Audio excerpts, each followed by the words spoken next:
रिमार्क्समा केही महत्त्वपूर्ण कुराहरू उठाउनु भएको छ, त्यसमा म छलफलमा जाने नै छु। त्योभन्दा अगाडि यो निर्णयको अलिकति ब्याकग्राउन्ड म सम्मानित समिति समक्ष राख्न चाहन्छु। माननीय सभाज्यू, कानुन न्याय तथा संसदीय व्यवस्था मन्त्रालयको संसदीय मामला मन्त्रालयको 2077-6-7 को प्रस्ताव अनुसार नेपाल सरकार मन्त्री परिषदले गरेको निर्णयसँग यो आजको छलफल सम्बन्धित छ। त्यो प्रस्तावमा कानुन न्याय तथा संसदीय मामला मन्त्रालयले औपचारिक लिखतका केही शब्दहरूको प्रयोगमा एकरूपता कायम गर्ने सम्बन्धमा भनेर प्रस्ताव पठाएको थियो र त्यसको निर्णय हुनुपर्ने बेहोरामा नेपाली र अङ्ग्रेजी भाषामा नेपालको औपचारिक नाममा एकरूपता कायम गर्ने र नेपालको संविधानको अङ्ग्रेजी अनुवादमा प्रयोग भएका केही शब्दहरूलाई यसै साथ संलग्न सूचीमा उल्लेख भए बमोजिम अङ्ग्रेजी भाषामा अनुवाद गरी यस मन्त्रालयले पुनः प्रकाशन गर्ने भन्ने प्रस्तावलाई चाहिँ प्रस्तावमा लेखी बमोजिम गर्ने भनेर मिति 77-6-11 को मन्त्री परिषद बैठकले निर्णय गरेको थियो। निर्णयका दुईटै ब्यौरा म सबभन्दा पहिले समिति समक्ष राख्न चाहन्छु। निर्णय भएको ब्यौरामा चाहिँ त्यसको सूची देखाए बमोजिम छ। 1. विभिन्न कूटनीतिक नियोगबाट हुने पत्राचार र कतिपय सरकारी लिखतहरूमा समेत नेपालको औपचारिक नाम नेपालीमा सङ्घीय लोकतान्त्रिक गणतन्त्र नेपाल र अङ्ग्रेजीमा federal democratic republic of Nepal लेख्ने गरिएकोमा अब उपरान्त नेपालको औपचारिक नाम नेपालीमा नेपाल र अङ्ग्रेजीमा नेपाल लेख्ने NEPAL नेपाल लेख्ने। 2. नेपालको संविधानको अङ्ग्रेजी अनुवादमा प्रयोग गरिएका कतिपय शब्दहरू राष्ट्रिय तथा अन्तर्राष्ट्रिय प्रचलन र सन्दर्भका दृष्टिले अमिल्दा देखिएकाले देहाय बमोजिम मिलाई कानुन न्याय तथा संसदीय मामला मन्त्रालयले संविधानको परिमार्जित अङ्ग्रेजी अनुवाद गरी प्रकाशनमा ल्याउने। हाल त्यसमा केही डिटेल छ, म त्यो पनि समितिलाई जानकारीको लागि उपयुक्त हुन्छ भन्ने मलाई लागेको छ। अहिले भएको व्यवस्था जस्तो भिलेज बोडी भन्ने गरिएको थियो, त्यसलाई अब हामीले रुरल म्युनिसिपालिटी, गाउँपालिकाको नाम चाहिँ रुरल म्युनिसिपालिटी, गाउँसभालाई भिलेज एसेम्ब्ली भन्ने गरेको थियो, अब rural municipal assembly, village executive गाउँपालिका कार्यकारीलाई चाहिँ रुरल म्युनिसिपल एक्जिक्युटिभ, उपमहानगरको चाहिँ उपमहानगरपालिकालाई सब म्युनिसिपल कर्पोरेसन भन्ने गरेको थियो। यसलाई हामीले सब मेट्रोपोलिटन सिटी भनेर भन्ने भयौँ। म्युनिसिपल कर्पोरेसन भनेको थियो महानगरपालिकालाई, मेट्रोपोलिटन सिटी भनियो। स्टेट भन्ने गरेको थियो प्रदेशलाई, त्यसलाई हामीले प्रोभिन्स भन्ने गऱ्यौँ, भन्ने निर्णय गऱ्यौँ। स्टेट ल राज्यका कानुन, प्रदेशका कानुनहरूलाई हामीले प्रोभिन्सियल ल भन्ने भयौँ स्टेट लको ठाउँमा। स्टेट एक्जिक्युटिभलाई provincial executive, state council of मिनिस्टर्सलाई provincial council of ministers, state गभर्मेन्टलाई प्रोभिन्सियल गभर्मेन्ट, डेपुटी स्टेट स्पिकरलाई deputy speaker of province, state स्पिकरलाई स्पिकर अफ प्रोभिन्स, स्टेट एसेम्ब्लीलाई प्रोभिन्सियल एसेम्ब्ली, स्टेट लेजिस्लेचरलाई प्रोभिन्सियल लेजिस्लेचर, चिफ अफ स्टेटलाई chief of province, commander in चिफलाई chief of the army staff र supreme commander in चिफलाई supreme commander. यी शब्दहरूमा एकरूपता गर्ने यी दुईवटा निर्णयहरू हामीले त्यो मन्त्री परिषद बैठकबाट गरेका थियौँ। यो जानकारी राखिसकेपछि म माननीय सभापतिज्यू र सभाज्यू मार्फत संविधानतिर आकर्षित गर्न चाहन्छु। हामी सबैले मिलेर बनाएको संविधान। आज हामीले छलफल गरेको विषय मुलुकको राज्य प्रणाली कस्तो हुने, शासन प्रणाली कस्तो हुने, मुलुकको पोलिटिकल सिस्टम के हो भन्ने कुरासँग सम्बन्धित छैन। आजको हाम्रो छलफल मुलुकको नाम के हो भन्ने कुरासँग सम्बन्धित छ र मुलुकको नाम संविधानले नै बहुत प्रष्ट शब्दमा नेपालको संविधान भनेर लेखेको छ। हामीले यहाँ सङ्घीय लोकतान्त्रिक गणतन्त्रको नेपालको संविधान भनेनौँ, हामीले के भन्यौँ? नेपालको संविधान भन्यौँ। खालि बाहिर मात्रै हामीले भनेनौँ माननीय सभाज्यू, हामीले प्रस्तावनामा के लेख्यौँ? नेपालको संविधान भनेर माथि भन्यौँ र प्रस्तावनामा हाम्रो सुरुवात हुन्छ हामी सार्वभौम सत्ता सम्पन्न नेपाली जनता, यसो भन्दै भन्दै भन्दै गएर यो संविधान जारी गर्दछौँ भनेर भन्यौँ। प्रारम्भिकमा विभिन्न विषयहरू छन्, संविधान मूल कानुन हुनेछ भन्यौँ धारा 1 मा। त्यसमा हामीले के भन्यौँ भन्दा यो संविधान नेपालको मूल कानुन हो। हामीले संघीय गणतन्त्र नेपालको मूल कानुन भनेनौँ। यस संविधानसँग बाजिने आदि इत्यादि ती कुराहरू भइहाल्यो। सार्वभौम सत्ता र राजकीय सत्ता धारा 2 जसको माननीय सभाज्यूले उल्लेख गर्नुभएको छ, त्यहाँ हामीले के भन्यौँ, नेपालको सार्वभौम सत्ता र राजकीय सत्ता नेपाली जनतामा निहित रहेको छ। हामीले संघीय लोकतान्त्रिक गणतन्त्र नेपालको सार्वभौम सत्ता र राजकीय सत्ता त्यहाँ निहित रहनेछ भनेनौँ। कोही पनि हामीले नामलाई परिवर्तन गरेनौँ। राष्ट्रमा त्यही कुरा छ। नेपाल राज्य, संघीय गणतन्त्र नेपाल राज्य भनेनौँ हामीले। नेपाल राज्य के हुन्छ भनेर त्यहाँ हामीले भन्यौँ। राष्ट्रभाषामा पनि फेरि हामीले त्यही भन्यौँ, नेपालमा बोलिने भाषा। सरकारी कामकाजको भाषामा पनि हामीले त्यही भन्यौँ। राष्ट्रिय झण्डा नेपालको राष्ट्रिय झण्डा भन्यौँ। अनुसूचीमा पनि हामीले त्यही लेखेका छौँ, अनुसूची 1 मा। राष्ट्रिय गानमा पनि नेपालको राष्ट्रिय गान अनुसूची 2 मा उल्लेख भएअनुसार हुनेछ भनेर भन्यौँ। अर्थात् हामीले नेपालको संविधान बनाइरहँदा नेपालको औपचारिक नाम परिवर्तन गर्ने कहिले छलफल गरेनौँ। मलाई एउटा चाहिँ जानकारी छ, माननीय सदस्यज्यूहरू सबै जानकार हुनुहुन्छ होला, तत्कालीन संविधान सभाका एकजना सदस्यले नेपालको नाम परिवर्तन गर्ने प्रस्ताव चाहिँ ल्याउनु भएको थियो। तेरालाई हेक्का नै होला। उहाँले नेपालको नाम परिवर्तन गर्ने एउटा प्रस्ताव ल्याउनु भएको थियो। झण्डा परिवर्तनको त धेरै नै प्रस्तावहरू थियो, तर संविधान सभाको लगभग सम्पूर्ण मतले त्यो प्रस्तावलाई अस्वीकार गर्यो र हामीले नेपाललाई नेपाल नै भन्ने भन्यौँ। नेपालको नाम कहिले पनि संविधानको कुनै पनि व्यवस्थाले परिवर्तन गरेको छैन। त्यसकारणले आज हामीले गरिरहेको छलफल पहिलो कुरा हामीले के बुझ्नु जरुरी भयो भन्दाखेरि नेपालको नामसँग सम्बन्धित छ नेपालको पोलिटिकल सिस्टम, यसको राज्य संरचना, राज्य प्रणालीसँग सम्बन्धित छैन। यति मात्रै होइन, 2015 को सेप्टेम्बर 20 मा संविधान जारी भइसकेपछि संविधान सङ्घका 5 वटा महासभाहरू भएका छन्। अरू धेरै कार्यक्रमहरू भएका छन्। कतिपय मान्यज्यूहरू पनि त्यसमा सहभागी हुनुभएको होला। यदि नेपालको औपचारिक नाम federal democratic republic of Nepal औपचारिक नाम हुन्थ्यो भने हामी फ्रान्सको छेउमा बगलमा हुन्थ्यौँ। एफ हुन्थ्यो हाम्रो नामको, सुरुवात चाहिँ एफबाट हुन्थ्यो। तर हामी कहिले पनि हाम्रो स्थान परिवर्तन भएको छैन।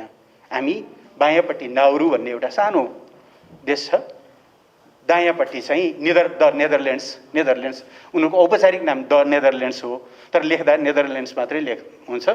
यतापट्टि नेदरल्यान्ड्स बस्छ, यतापट्टि चाहिँ नाउरू भन्ने बस्छ। कहिले पनि त्यो हाम्रो स्थान परिवर्तन पनि भएको छैन।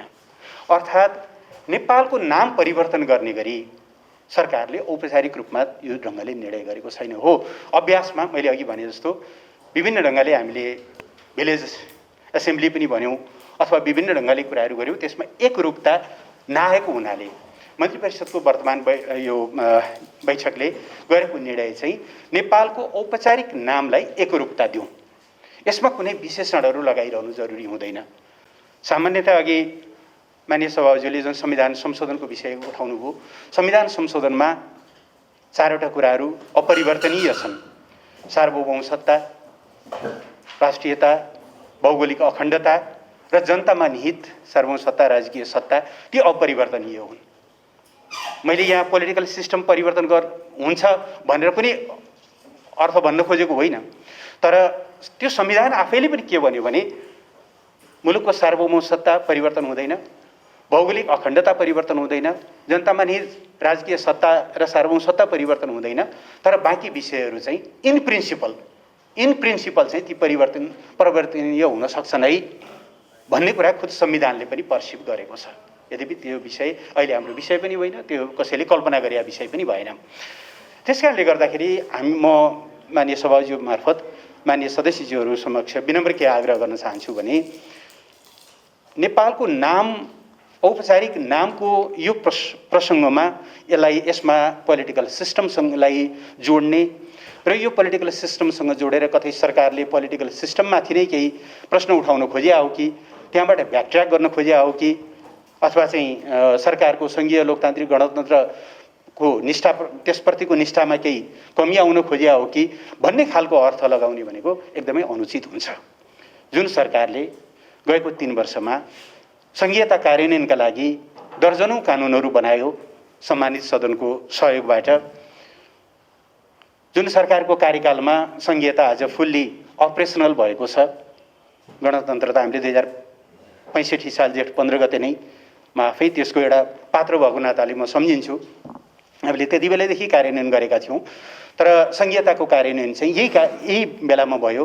प्रदेशहरूले आफ्ना नामहरू 5वटा प्रदेशले नाम राखे, यही बिचमा प्रदेश सभाहरू गठन भए, प्रदेश सरकारहरू गठन भए, त्यहाँ प्रदेशका कानुनहरू बने, प्रदेश सरकारहरूले आफ्ना कामहरू गरिरहेका छन्, स्थानीय तहहरूले आफ्ना कामहरू गरिरहेका छन्। संघीयताको फुल्ली अपरेसन चाहिँ यही बिचमा भएको छ।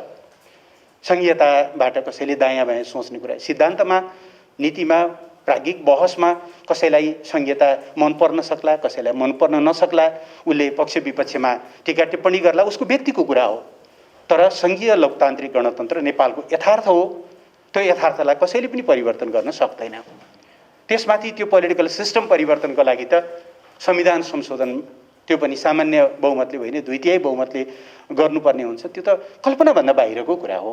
त्यसकारणले यसलाई पोलिटिकल सिस्टमसँग जोड्ने चाहिँ गल्ती हामीले गर्नु हुँदैन। यो पोलिटिकल सिस्टमसँग, हामीले हासिल गरेका राजनीतिक उपलब्धिसँग, हामीले अवलम्बन गरेको राज्य प्रणालीसँग बिल्कुल यससँग सम्बन्धित होइन। यो केसँग मात्रै सम्बन्धित हो भन्दा नेपालको फर्मल नाम के भन्ने। नेपालको नाम हामीले थ्रु आउट द हिस्ट्री कहिले पनि परिवर्तन गरेनौँ। नेपाल नै रह्यो। केही मुलुकहरूले त्यस्तो गरेका छन्, जस्तो युनाइटेड किङडम नै भन्छ, युके नै भन्छ, उनीहरूको बस्ने लहर पनि युको ठाउँमा हुन्छ भन्दा चलन चल्तीमा हामी बेलायत पनि भन्छौँ, ग्रेट ब्रिटेन पनि भन्छौँ। तर फर्मल नाम चाहिँ युके भएको हुनाले उनीहरू युको लहरमा बस्छन्। युनाइटेड स्टेट्स अफ अमेरिका भएको हुनाले अब संयुक्त राष्ट्रसङ्घमा त अब होस्ट देशको हैसियतले त्यहाँको राष्ट्रपति फर्स्ट स्पिकरको रूपमा बोल्छन्, तर उनीहरूको क्यू चाहिँ सबभन्दा पछाडि हुन्छ युबाट आउने भए हुनाले। केही देशहरूले औपचारिक रूपमा नै आफ्नो नाममा पनि त्यस्तो परिवर्तन गरेका छन्। तर हाम्रो देशको नाम through out the history Nepal नै रहेको छ। र यो संघीय लोकतान्त्रिक गणतन्त्र नामसँग सम्बन्धित होइन, हामीले अवलम्बन गरेको राज्य प्रणालीसँग हो। राज्य प्रणाली परिवर्तन गर्ने भन्ने निर्णय यो मन्त्री परिषदको बैठकले गर्ने कल्पना पनि हुँदैन, गर्नु पनि सक्दैन। मन्त्री परिषदको बैठकले राज्य प्रणाली परिवर्तन हुन्छ र हुँदैन नि त। त्यस प्रकारले विशुद्ध यो मुलुकको नामसँग सम्बन्धित हो। यो विषयलाई लिएर धेरै गम्भीर हुनुपर्ने, यसलाई लिएर विभिन्न खालका आशयहरू, अड्कलहरू, अनुमानहरू गर्नुपर्ने म कुनै पनि कारण देख्दिनँ। मैले फेरि पनि दोहोऱ्याएर भन्छु, त्यो हामीले संविधानमा हामीले पुराना निर्णयहरू पनि हेऱ्यौँ। हामीले औपचारिक रूपमा नेपालको नामै परिवर्तन गर्ने गरी कहीँ कतै योभन्दा अगाडिका क्याबिनेट निर्णयहरूबाट कहीँ कतै गरेका थियौँ कि भनेर हामीले हेऱ्यौँ। संविधान आइसकेपछि औपचारिक रूपमा कहीँ त्यस्तो कुराहरू भएको थियो भने त्यो पनि थिएन। खालि हामीले कहीँ कहीँ लेख्यौँ, federal democratic republic of Nepal भनेर लेखेर पठायौँ। हामीले लेखिसकेपछि हामीलाई हुने कतिपय कूटनीतिक पत्राचारहरूमा कतिपय मुलुकहरूले त्यस्तो गरेको हामीले पायौँ। कसैले गर्नुभयो, कसैले गर्नुभएको छैन। नेपालै लेख्नेहरू पनि हुनुहुन्छ। हामीले नेपालको तर्फबाट चाहिँ सबै ठाउँमा लेख्दाखेरि गभर्मेन्ट अफ नेपाल नै लेख्ने गरेका छौँ। गभर्मेन्ट अफ एफडिआर नेपाल लेखेका छैनौँ। यताबाट गरिने सबै खालका पत्राचार हामीले गरेका सन्धिहरू, यसबिचमा ठुल्ठुला सन्धिहरू हामीले गरेका छौँ, ट्रान्जिट ट्रिटी सन्धि गरेका छौँ, त्यसको प्रोटोकलहरू गरेका छौँ, अरू थुप्रै गरेका छौँ। कहीँ पनि हामीले government of federal democratic republic of Nepal भनेर भनेका छैनौँ। गभर्मेन्ट अफ नेपाल, नेपाल सरकार भनेका छौँ। नेपालको नाम, औपचारिक नाम परिवर्तन गर्ने निर्णय न हिजो कुनै सरकारले गरेको थियो, न संविधानले नै त्यसको परिकल्पना गरेको छ। म फेरि दोहोऱ्याएर भन्छु माननीय सभाज्यू, नेपालको संविधान यदि हामीले नाम परिवर्तन गर्न चाहन्थ्यौँ भने माथि नै संघीय लोकतान्त्रिक गणतन्त्र नेपालको संविधान लेख्थ्यौँ। भित्र हामीले प्रत्येक दफामा नेपालका अगाडि संघीय लोकतान्त्रिक गणतन्त्र नेपाल भनेर लेख्थ्यौँ। प्रणालीको बारेमा हामी सबै एक ठाउँमा छौँ। केही छन् मुलुकमा राजनीतिक प्रणालीको हिसाबले गणतन्त्र नमान्नेहरू पनि, धर्मनिरपेक्षता नमान्नेहरू पनि, संघीयता नमान्नेहरू पनि छन्। लोकतन्त्रमा उहाँहरूलाई पनि आफ्ना विचार अभिव्यक्ति शान्तिपूर्ण ढङ्गले व्यक्त गर्ने स्वतन्त्रता छ, त्यसमा केही कुरा भएन होइन। तर यो वर्तमान संसद, सङ्घीय संसद, यसको प्रतिनिधि सभा, राष्ट्रिय सभा, त्यसबाट निश्चित सरकार, हामी सबै सदस्यहरू, हामी पूर्ण रूपले यो संविधानप्रति, संविधानले अवलम्बन गरेको प्रणालीप्रति हामी पूर्ण रूपले प्रतिबद्ध छौँ। तर नामको हकमा नेपालको नाम के प्रचलनमा ल्याउने भन्ने विषयसँग जोडिएको र यसमा एकरूपता नदेखिएको हुनाले हामीले अरू पनि केही योभन्दा अगाडि एउटा निर्णय भएको रहेछ, सायद डाक्टर प्रकाश शरण महत परराष्ट्र मन्त्री हुनुहुँदा हो जस्तो लाग्छ। कतिपय ठाउँमा हामीले जस्तो नेपाली नेसनालिटी अथवा सिटिजनसिप लेख्दाखेरि नेप्लिज लेख्ने गरे रहेछ। त्यो नेप्लिज राम्रो भएन भनेर हामीले नेपाली लेख्ने NEPALI लेख्ने गरेका छ। यस्तै केही कुराहरूमा एकरूपता ल्याउनको निम्ति जसरी त्यति बेला नेप्लिजलाई हामीले नेपाली बनायौँ, अहिले हाम्रो यो नेपालको औपचारिक नाम चाहिँ नेपाल नै हो। यसमा कुनै विशेषण जोडिरहनु पर्ने जरुरी छैन। सिद्धान्त त हो भन्ने हो भने नेपाल पुरानो हो, सङ्घीय लोकतान्त्रिक गणतन्त्र नयाँ हो। भोलि योभन्दा उन्नत कुनै प्रणाली पनि आउन सक्ला। मैले विशुद्ध प्राज्ञिक ढङ्गले गरेको छु। फेरि यसमा यसलाई अन्यथा अर्थ लगाउने प्रयास चाहिँ कतैबाट नहोस् भन्ने मेरो विनम्र आग्रह छ। प्रणालीहरू त जनताको चाहना अनुसार आउने हुन्, तर नेपाल त रहिरहन्छ र नेपाल नेपालकै रूपमा रहन्छ। त्यस भएर नेपालको औपचारिक नामको रूपमा आएको यो विषयलाई यही रूपमा बुझिदिनु हुन र यस विषयलाई लिएर यो सरकारले कुनै अर्को केही काम गर्न खोजिया हो कि मैले सुने यस बिचमा कतिपय टीका टिप्पणीहरू। ती टीका टिप्पणीहरू अनुमानमाथि आधारित छन्, कल्पनामाथि आधारित छन्, ती वास्तविकतामाथि आधारित छैन। त्यसो भएको हुनाले यसमा कुनै दुविधा नराख्नको निम्ति म आग्रह गर्छु। अहिले प्रारम्भमा मैले यति भन्दा पुग्छ जस्तो लाग्छ। धन्यवाद सभाज्यू। माननीय लालबाबुले ठ्याक्कै दसैँको भोलिपल्ट भन्नुभयो। दसैँको 1 महिना अगाडि हो मान्यज्यू। यो असोज 11 गते हो, कार्तिक 10 गते थियो। कार्तिक 10 गते थियो। त्यसो भएर लुकाएर गर्नुपर्ने, गुपचुपमा गर्नुपर्ने, कसैलाई थाहै नदिकन गर्नुपर्ने के विषय छ र? यो त स्वाभाविक रूपले सरकारले गर्ने कामहरू सबै पारदर्शी हुन्छन्। दोस्रो एउटा अलिकति कन्फ्युजन त होइन, तर केही प्रश्न पार्नुपर्ने पात्र तत्कालीन सरकारी वार्ता टोलीमै थिएँ म। अन्तरिम संविधान लेखनमा पनि म संलग्न थिएँ। जेठ 15 गतेको त्यो निर्णयले नेपालको नाम बदलेको होइन। सन्दर्भ के थियो भने 2063 साल चैतमा तत्कालीन नेकपा माओवादी माघ 1 गते अन्तरिम व्यवस्थापिका संसदमा सहभागी भयो र चैतमा सरकारमा सहभागी भयो।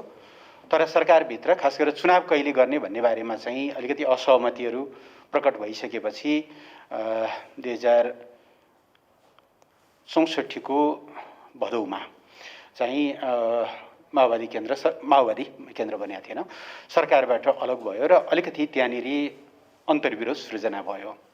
त्यो अन्तर्विरोधलाई समाधान गर्ने सिलसिलामा हामीले 2064 को पुसमा अन्तरिम संविधानमा एउटा संशोधन गऱ्यौँ, जुन संशोधनले अब नेपाल गणतन्त्र भयो नै। किनभने कन्फ्युजन के थियो भने गणतन्त्र हुन्छ कि हुँदैन, गणतन्त्र सुनिश्चित हुने हो कि होइन, कतै त्यति बेलाको सरकार गणतन्त्रबाट ब्याक हुने हो कि भन्ने एउटा आशंका निवारणका निम्ति चाहिँ हामीले अन्तरिम संविधान संशोधन गऱ्यौँ र त्यसमै के लेख्यौँ भने संविधान सभाको पहिलो बैठकबाटै यो गणतन्त्रको कार्यान्वयन हुनेछ।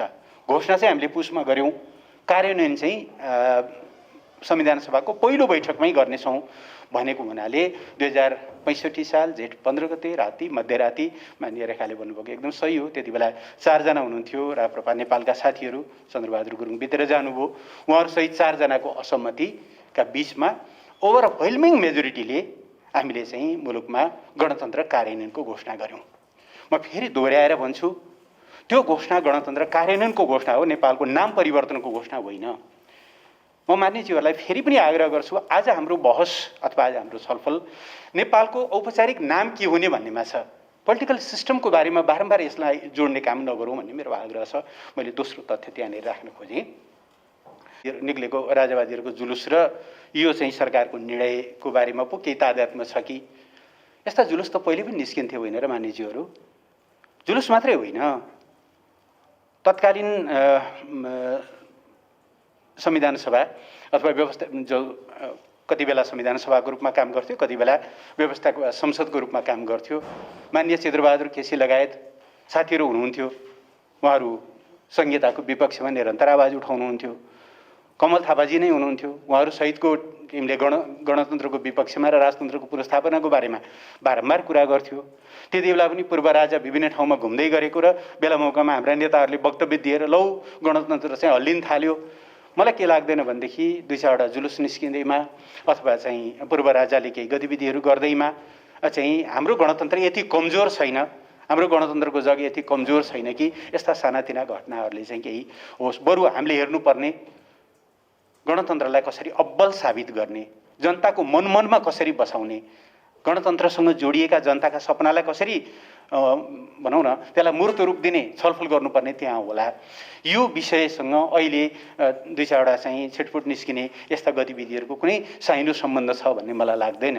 अब कसले अर्थ लगाउनेहरूले त आफ्नो आफ्नो ढङ्गले अर्थ लगाउन सक्छन्। कुण्ड कुण्ड पानी मुण्ड मुण्ड बुद्धि, त्यसमा हामीले केही भन्न सक्ने कुरा भएन। दोस्रो, अघि माननीय रेखा शर्माले सही भन्नुभएको छ, यो खास गरेर हामीले संविधानको अङ्ग्रेजी अनुवाद चाहिँ प्रमाणीकरण नगरेको हुनाले त्यो एक किसिमले नेपाल कानुन समाज र प्रतिनिधि सभा संसद सचिवालयले गरेको अनुवाद थियो। उहाँहरूले चाहिँ त्यसलाई इन्फर्मल नै भन्नुभएको छ। त्यसमा कतिपय कुराहरू नमिलेको हुनाले गरेको, यसलाई फेरि पार्लिमेन्टमा लग्नुपर्ने, पार्लिमेन्टले गरेको भए पार्लिमेन्टमा लग्ने कुरा स्वाभाविक हो। त्यो जरुरी नहोला, सरकारले गर्न सक्छ, गर्छ, अथवा त्यसमा पार्लिमेन्टलाई जानकारी दिउँ, पार्लिमेन्टको विश्वास लिउँ भन्ने कुरा सकारात्मक हो। तर त्यो चाहिँ संसदसँग जोडिएको विषय भएन, विशुद्ध एक्जिक्युटिभ चाहिँ विषय थियो। यहाँ कर्णालीको पनि विषय आयो। मेरो मान्यज्यूहरूलाई आग्रह के छ भने एकतर्फी कुराहरू सुनेर धारणा नबनाऊ। एकतर्फी कुरा सुन्दा कहिले त्यहाँ प्रधानमन्त्रीले भन्नुभयो भनेर त आयो, तर प्रधानमन्त्रीले वास्तवमा के भन्नुभएको थियो भन्ने कुराको अर्कोतिरको तर्क त हामीले सुनेका छैनौँ। हामी जतिको साथीहरूले हामी एकातिरबाट आएको रिपोर्टिङको आधारमा नै धारणा बनाउने हो भने हामी गलत ठाउँमा पुग्छौँ भन्ने मलाई लाग्छ। यी केही सन्दर्भहरू राखेर, र मैले युएनको प्रसङ्ग खालि के सन्दर्भमा मात्रै भनेको थिएँ भन्दाखेरि हिजो कतिपय युएनले नै पनि र अरू कतिपय मुलुकहरूले नेपालको अफिसियल नामको रूपमा federal democratic republic of Nepal भनेर पत्राचार गरिरहँदाखेरि पनि हाम्रो सेटिङको हिसाबले हामी नेपाल नै भनेर सेटिङ हुन्थ्यौँ है भनेर मैले खालि त्यसको चाहिँ एउटा सन्दर्भ मात्रै भन्न खोजेको। त्यसले तात्विक रूपले ठुलो फरक पार्दैन, सही हो। अब यति कुराहरू सन्दर्भवश राखेर म फेरि पनि पुरानै ठाउँमा फर्किन चाहन्छु। माननीय सभापतिज्यू, आज हाम्रो छलफल मुलुकमा कस्तो शासन प्रणाली ल्याउने, मुलुकले स्थापित गरेको शासन प्रणालीलाई बदल्ने कि कायम राख्ने भन्ने कुरासँग हुँदै होइन। यसलाई जबरजस्ती जोड्ने गल्ती नगरौँ, त्यो गर्न जरुरी छैन। हामीले सङ्घीय लोकतान्त्रिक गणतन्त्र नेपाल नाम राख्ने भनेर हामीले चाहिँ त्यो सोच राखेका हुन्थ्यौँ भने हाम्रो यो संविधानमै राख्थ्यौँ त। हामीले यहाँ हामीले नेपालको संविधान लेख्यौँ, सङ्घीय लोकतान्त्रिक गणतन्त्रको संविधान लेखेनौँ। नेपालको झन्डा लेख्यौँ, सङ्घीय लोकतान्त्रिक गणतन्त्र नेपालको झन्डा लेखेनौँ। नेपाल सरकार लेख्यौँ, सङ्घीय लोकतान्त्रिक गणतन्त्र नेपाल सरकार लेखेनौँ। अर्थात् नेपालको नामको बारेमा गएको शान्ति प्रक्रियाका करिब करिब भनौँ न संविधान जारी हुँदा विस्तृत शान्ति सम्झौतामा हस्ताक्षर भएर संविधान जारी हुँदासम्मको 10-11 वर्षको अवधिमा कहिल्यै पनि त्यसमा कुनै क्वेसन उठेन। माननीय सरिता गिरीले पहिलो संविधान सभामा उठाउनु भएको थियो नाम परिवर्तन गरौँ भनेर, कसैले पनि त्यो कुरालाई मानेन। हामीले नेपालको नाम नेपालै राख्यौँ। त्यसबाट आजको छलफल नेपाललाई के भन्ने, त्यसमा विशेषण राख्ने कि नराख्ने भन्ने कुरा हो। विशेषण राख्ने आवश्यकता संविधानले महसुस गरेन। माननीयज्यूहरूले धारा 56 को बारम्बार क्वेसनहरू उठाउनु भएको छ। धारा 56 को सन्दर्भ भनेको नेपालको राज्य संरचना कस्तो हुन्छ भन्नेसँग जोडिएको विषय हो। राज्य संरचना त त्यस्तै नै छ, राज्य संरचना केही परिवर्तन हुन्छ र? हामीले नेपाल मात्रै नाम राख्दाखेरि राज्य संरचना परिवर्तन हुँदैन। म केही अरू सन्दर्भहरू राख्छु। भारत आफै सङ्घीय शासन व्यवस्था भएको मुलुक हो नि, तर उसको अफिसियल नाम रिपब्लिक अफ इन्डिया, इन्डिया मात्रै पनि भन्छ, भारत मात्रै पनि भन्छ। त्यसले त्यो नाममा सङ्घीय नराख्दैमा भारतका 29वटा राज्यहरू या केन्द्रशासित राज्यहरूको अस्तित्व समाप्त भएको छ र? छैन त। दक्षिण अफ्रिका सङ्घीय हो, दक्षिण अफ्रिका मात्रै नाम छ अफिसियल नाम। त्यसले त्यहाँको सङ्घीयतामा कुनै तात्विक परिवर्तन ल्याएको छ? हो, केही देशहरूले जस्तो मानिसहरूले सही भन्नुभयो, जर्मनीले आफूलाई सङ्घीय गणतन्त्र जर्मनी भन्छ, स्विसले स्विस महासङ्घ भन्छ, रुसले रुसी महासङ्घ भन्छ। अमेरिका सङ्घीय हो तर उसले सङ्घीय भन्दा पनि युनाइटेड स्टेट्स भनेर भन्छ। तर अर्जेन्टिनाले, ब्राजिलले उनीहरूले आफ्नो नामका अगाडि सङ्घीय राखेका छैनन्। सङ्घीय नराखेर उनीहरू सङ्घीय नहुने भन्ने प्रश्न हुँदैन। त्यस कारणले अब बहस गर्न सकिन्छ, मुलुकको शासन प्रणालीलाई नाममा रिफ्लेक्ट गर्न हुन्छ कि हुँदैन, हुँदैन भन्ने पनि होइन। गर्न पनि सकिन्छ, कतिपय मुलुकले गरेका छन्। त्यसो गर्ने हो भने हामीले संविधानमै जानुपर्ने हुन्छ, संविधानमा जानुपर्ने हुन्छ। संविधान संशोधन गरेर नेपालको नाम नै सङ्घीय लोकतान्त्रिक गणतन्त्र राखौँ भन्दा छलफल गर्न नसकिने होइन। तर अहिले त हामीले संविधानमा जे व्यवस्था छ, नेपालको नाम नेपाल भएको हुनाले आधिकारिक पत्राचार नेपाल भनेर गर्ने, यति मात्रै विषय हामीले चाहिँ नेपाल सरकारको निर्णयको यसको सार यति मात्रै हो। अब मानिसहरूले धारा 4 को पटक पटक सन्दर्भ उठाउनुभयो धेरै मानिसहरूले। त्यसो हुने पनि त हाम्रो नाम त कस्तो हुने भयो नि, माननीय प्रेम सुवाल कता जानुभयो, मलाई अझै रमाइलो हुन्थ्यो। अब नेपाल राज्यको यदि त्यही ढङ्गले गर्ने हो भनेदेखि हाम्रो नेपालको नाम हामीले के भन्नुपर्ने भयो भने स्वतन्त्र, अविभाज्य, सार्वभौम, सत्ता सम्पन्न, धर्मनिरपेक्ष, समावेशी, लोकतान्त्रिक, समाजवाद उन्मुख सङ्घीय लोकतान्त्रिक गणतन्त्र नेपाल यस्तो भन्छौँ होला र हामीले। यो अनावश्यक शङ्काले लङ्का जलाउनु पर्ने, अब सरकारै मन पर्दैन, व्यक्ति नै मन पर्दैनन्, प्रधानमन्त्री मन पर्दैनन्, मन्त्री मन पर्दैनन् भने त अब त्यसलाई जता जोडे पनि भयो। होइन भने यो विशुद्ध एउटा एडमिनिस्ट्रेटिभ हिसाबले गर्न खोजिएको विषयलाई, यसलाई पोलिटिकल सिस्टमसँग, अहिलेको हाम्रो ओरिएन्टेसनसँग जोड्नुपर्ने केही पनि कारण छैन। त्यसरी नजाउँ। वर्तमान सरकार, म दोहोऱ्याएर भन्छु, अरू कसैले लोकतन्त्र ल्याइदिएर अनि मौकामा चौका हानेर चाहिँ त्यो भोग चलन गर्न आएको सरकार होइन नि त। लोकतन्त्रको लागि त अहिले परिस्थितिले म यहाँ छु, मानिसहरू त्यहाँ हुनुहुन्छ, हामी सँगसँगै थियौँ त, उत्तिकै रगत बग्या होला, लडाइँ कसैले शान्तिपूर्ण गऱ्यौँ होला, कसैले हिंसात्मक गऱ्यौँ होला, कुरा त उही होला। त्यसमा नियत जोड्नुपर्ने हुन्छ र। त्यस कारणले गर्दाखेरि यो पोलिटिकल सिस्टमसँग हामीले मुलुकले अवलम्बन गरेको राज्य प्रणालीसँग जोडिएको विषय हुँदै होइन। यो मुलुकको नाम, अफिसियल नाम के भन्ने हो। अफिसियल नाम पोलिटिकल सिस्टमसँग जोडेर गर्न सकिन्छ। कतिपय मुलुकले समाजवादी गणतन्त्र सङ्घ भनेका छन्, कसैले सङ्घीय गणतन्त्र भनेका छन्, सङ्घीय लोकतान्त्रिक गणतन्त्र पनि भन्न सकिन्छ। त्यसो भन्ने हो भने हामी संविधानमै जाउँ, यसको उपचार हामीले संविधानमा खोजौँ, होइन? संविधान संशोधन गरेर त्यो गर्न सकिन्छ, गरौँ भन्दा सरकारलाई कुनै समस्याको कुरा होइन यदि हामी सबै सहमत हुन्छौँ भने। तर यो संविधानभित्र नेपालको जे नाम छ त्यही नामलाई हामीले पत्राचारमा राखौँ भन्न खोजिएको विषय मात्रै हो। मलाई लाग्छ अब एउटै कुरा धेरै दोहोऱ्याइरहनु सान्दर्भिक नहोला। म जाँदा जाँदै माननीय सभाज्यूलाई के आग्रह गर्न चाहन्छु भने यस्ता विषयहरूमा तरङ्गित हुनुपर्ने कारणहरू हुँदा तरङ्गित पनि हुनुपर्छ, तर केही कुराहरू विश्वासको आधारमा पनि चल्नुपर्छ। जनताले आफ्नो सार्वभौम सत्ता हामी सांसदहरूलाई सुम्पिए, संसदले आफूभित्र रहेको सार्वभौम सत्ताको कार्यान्वयन गर्नको लागि कार्यकारी अधिकार सरकारलाई सुम्पियो। न्यूनतम विश्वासको जगमा चल्छ राज्य प्रणाली। सरकार, जनताले सांसदहरूलाई विश्वास नगर्ने हो र सांसदहरूले सरकारलाई विश्वास नगर्ने हो भने राज्य सञ्चालनमा समस्या उत्पन्न हुन्छ। त्यस भएर वर्तमान सरकार जस केलाबाट एउटा नाम फेरेर पोलिटिकल सिस्टम फेर्नुपर्छ अथवा फेरिन्छ भन्ने भ्रम, कम्तीमा त्यति भ्रम त राख्दैन।